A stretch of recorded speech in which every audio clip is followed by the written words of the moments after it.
will be discussing Judaism in America. The 3 sources I chose to use come from the New Light video from this week. An anonymous writer has an article published in the Health and Allied, or Nursing and Allied Health magazine.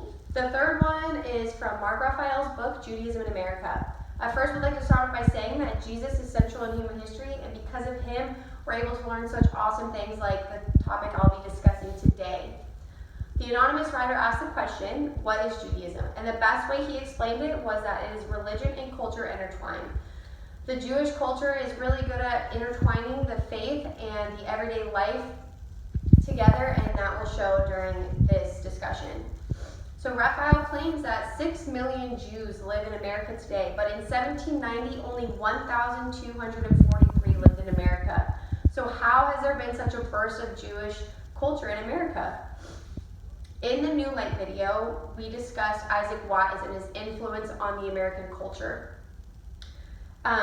It was said that American ideas and the way of life was so powerful that it really questioned, the Jewish culture really questioned whether or not their religion was more important or the American culture was more important. So many of them decided to leave out their Jewish culture behind and adopt more to American life. Well, Wise, as a rabbi, saw that in his churches and wanted to change that. He decided to reform the religion overall, and he did things like preach his sermons in Hebrew, or he did not preach his sermons in Hebrew, rather he spoke them in English and German. He also had co-ed choirs and adjusted just many traditional rituals that the Jewish practice had for years and years, but because of the American life, he had to change these things, so it appealed more to the Jewish Americans.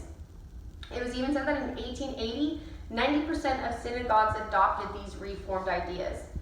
Raphael claimed that Jews had such an impact on American life that during the Civil War, pretty much all grocery stores and dry goods stores were owned by Jews, which just shows the great impact and growth that they had.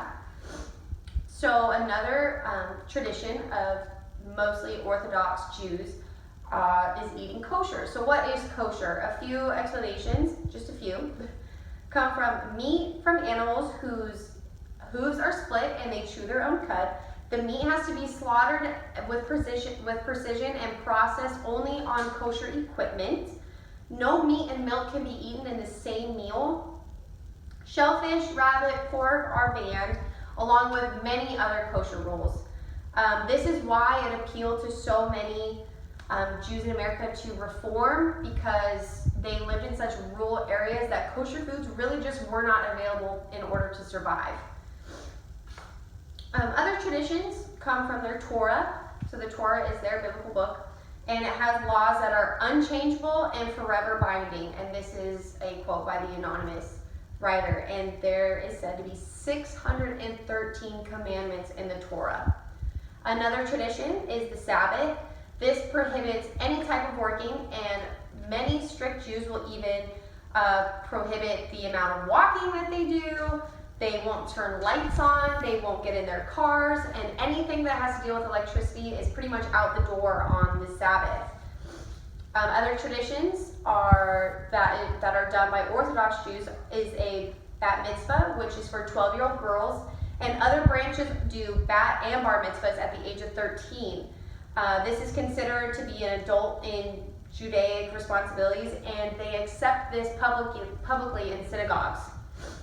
So what is the importance of Jews in America and the Jewish religion? So Raphael puts it best, I believe. He says, Jewish immigrants and their children created not only synagogues, but communal, cultural, philanthropic, religious, and social institutions in every single community where they settled. This just shows, again, their spread and their influence in the American culture and how they themselves had to change their religion just for it to fit in the American life. Thanks.